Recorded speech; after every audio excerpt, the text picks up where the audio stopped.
महाकुंभ में अभी तक अखाड़ा वाले साधु संत लोग शाही स्नान और पेशवाई शब्द इस्तेमाल करते हैं। अब इन नामों को बदल करके इनकी जगह राजसी, छावनी और अमृत शब्द का इस्तेमाल होगा। संगम नगरी प्रयागराज में महाकुंभ 2025 का भव्य आयोजन होने जा रहा है।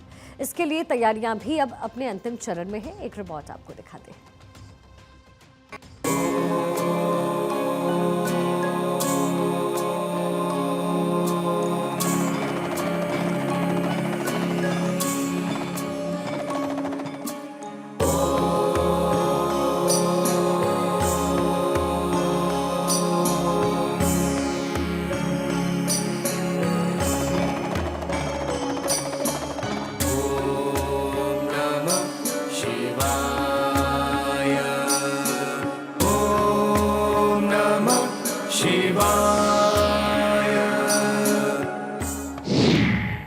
महाकुंभ में नहीं होगा शाही स्नान।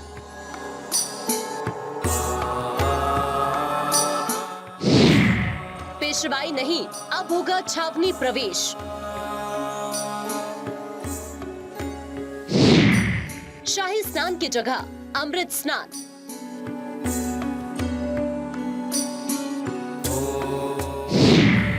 संगम नगरी में लगा संतों का मेला।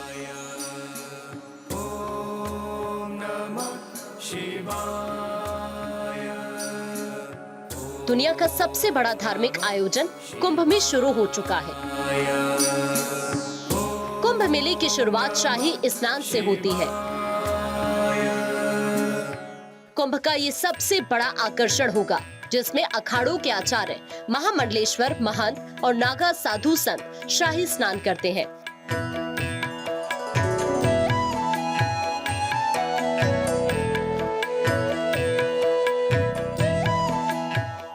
और इस दुर्लभ स्नान को अमृत स्नान मानते हैं। इसके लिए पहले पूरे विधि विधान से वो हर प्रक्रिया का पालन करते हैं। कुंभ मेले के दौरान अखाड़ों के शाही स्नान का वक्त तय कर दिया गया है। उनसे पहले कोई भी स्नान के लिए नदी में नहीं उतर सकता है।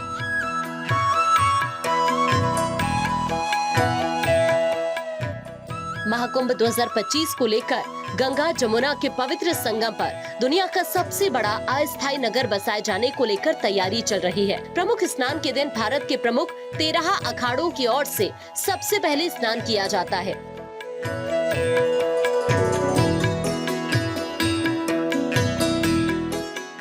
इसमें सभी अखाड़े शामिल होकर महाकुंभ की आध्यात्मिकता को दिखाते हैं। इस दौरान संगम पर प्रवेश करने को लेकर अखाड़े की ओर से शाही स्नान किया जाता है, तो वहीं प्रवेश को पेशवाई कहा जाता था। लेकिन इस महाकुंभ में पूरी तरह से हिंदी शब्दों का प्रयोग और भारतीय संस्कृति की असली छाप देखने को मिलेगी। शिवाय,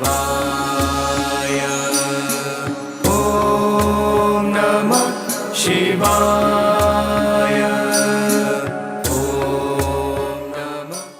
महाकुंभ 2025 में कुछ स्नान को लेकर बदलाव देखने को मिलने वाले हैं।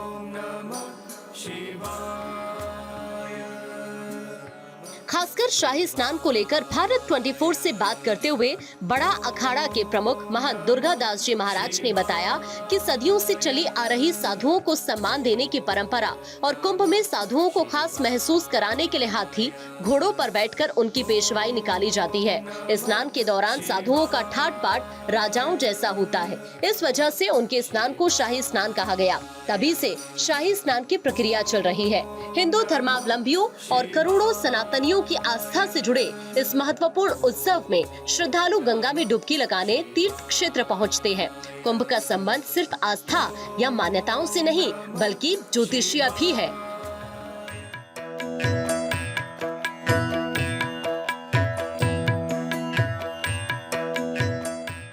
हर 12 साल बाद आयोजित होने वाले महाकुंभ की तरह इस बार भी नागा साधु संत संगम पहुंच चुके हैं। साधुओं के नगर प्रवेश से छावनी की तरफ प्रवेश के लिए तैयार हैं। महाकुंभ 2025 की तैयारियां जोर शोर से शुरू हो गई है। श्री पंचायती अखाड़ा बड़ा उदासीन इसके लिए विशेष रूप से तैयारियां कर रहा है। हमारे साथ बड़ा उदासीन अखाड़ा के प्रमुख दुर्गादास जी महाराज हैं। उनसे हम बातचीत करते हैं इस कुंभ मेले के बारे में। महाराज जी, स्वागत है आपका। आपका भी बहुत बहुत स्वागत, बहुत बहुत बधाई और शुभ मंगल कामनाएं, आशीर्वाद। महाराज जी, किस तरह से तैयारियां हो रही है? आपके माध्यम से पूरे भारतवर्ष विश्ववर्ष को भी बहुत बहुत बधाई, शुभ मंगलम। और सब लोगों के लिए कुंभ मेले में आमंत्रित हैं, सब लोग आए, पुण्य का लाभ उठाए। कुंभ मेले की तैयारी बहुत जोर शोर से चल रही है। अब तो कुंभ मेले की तैयारी पूर्णता की ओर अग्रसर है। अब जैसे जैसे समय आ रहा है, भूमि निरीक्षण हो गई, भूमि आवंटन हो जाएगी, उसके बाद भूमि जो छावनी की तैयारी हो जाएगी, मंदिर है, भंडार है, यज्ञ अनुष्ठान वगैरह, धर्म ध्वजा का और नगर प्रवेश से छावनी प्रवेश जाने का, ये सब कार्यक्रम अब तो इसकी सभी तिथियां निर्धारित हैं। तो बहुत तेज गति से तैयारी चल रही है। और पहले से भी हम लोग है जो पहले जो जखीरा होता है उसमें लकड़ी है, राशन है और सब सारी चीज़ों की तैयारी करते रहते हैं। अब उन सब चीज़ों को तैयारी लेकर के हम लोग छावनी में प्रवेश करेंगे और वहाँ पे उस तिथि में जो स्नान का है, उस तिथि में स्नान करके देश की शुभ मंगल कामनाओं के लिए, कल्याण के लिए भगवान माँ भगवती से, भगवान से प्रार्थना करें।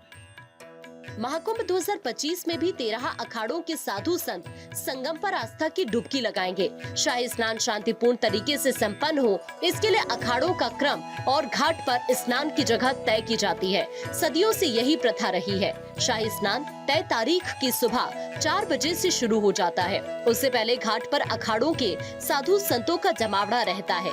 साधुओं के हाथों में पारंपरिक अस्त्र शस्त्र होते हैं, शरीर पर भभूत लगा रहता है। महाकुंभ 2025 शुरू होने से पहले साधुओं और संतों की तरफ से शाही स्नान और पेशवाई का नाम बदलने की मांग की गई।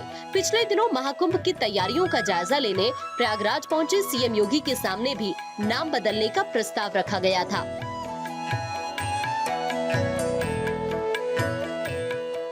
इस पर सीएम योगी ने आश्वासन दिया था। श्री पंचायती अखाड़ा महानिर्वाणी की तरफ से महाकुंभ को लेकर जारी आमंत्रण पत्र में शाही स्नान का नाम बदलकर कुंभ अमृत स्नान कर दिया गया है। वहीं पेशवाई का नाम बदलकर कुंभ मेला छावनी प्रवेश यात्रा कर दिया गया है। यानी इस बार शाही स्नान की जगह पर सभी साधु संत राजसी स्नान करेंगे।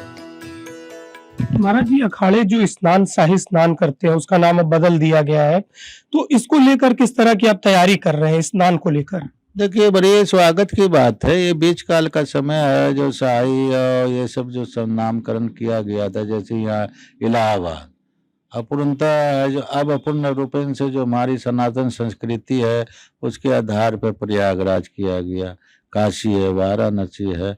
तो उसी तरह से है जो ये शाही के शब्द जो हमारे प्राचीन सनातन धर्म का जो शास्त्र वेद बताता है, जो यहाँ की महिमा का, कुंभ का, मेला का एक शब्द अलग है, कुंभ का, और जो हमारे जो तैयारी होती है इसका महत्व का, इसका है जो नामकरण। हम तो ये चाहते हैं और बातचीत भी चल रही है कि सभी हमारे विद्वान आचार्यगण, महामंडलेश्वरगण और भक्तगण जो हमारे विद्वान है, प्रोफेसर हैं और जो इसमें है जो पारंगत हैं, और हमारा सरकार, इन जो इकट्ठा करके एक ऐसा है जो इसका हमारा संस्कृति नामकरण हो।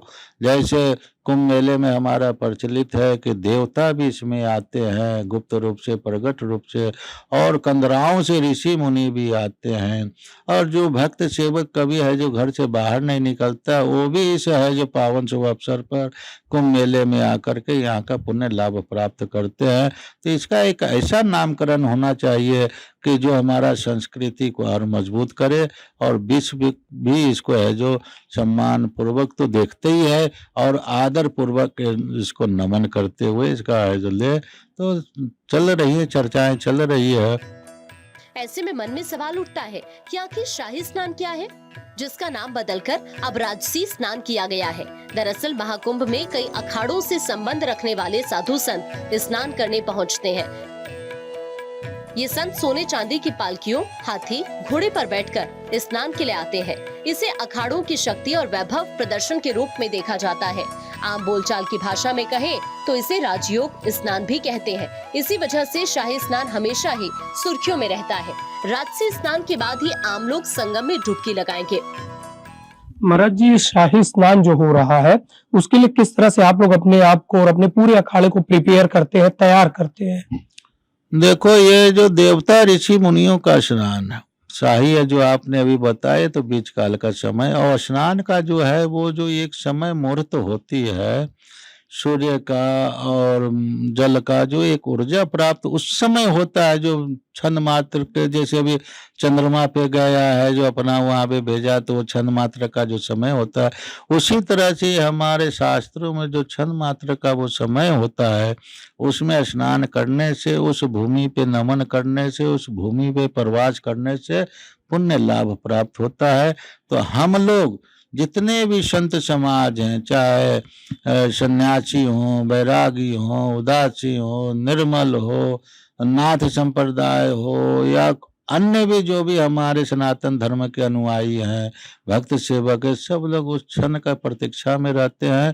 और उस समय सर्वप्रथम अपने अपने, जैसे हमारा भी सनातन धर्म का ये कर्तव्य बनता है कि हम जब भी जाएं तो वहाँ गंगा को नमन करें, और उसमें जब भी है जो हम स्नान करें तो सब प्रथम अपने माता पिता को है जो उस पुण्य का लाभ प्राप्त करने का संकल्प लें, उनका नाम लें।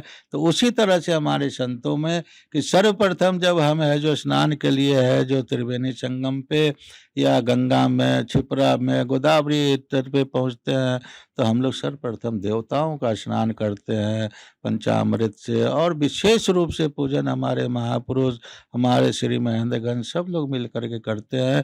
और उनका पूजन अभिषेक होने के बाद सभी संत लोग स्नान करके पुण्य लाभ प्राप्त करते हैं।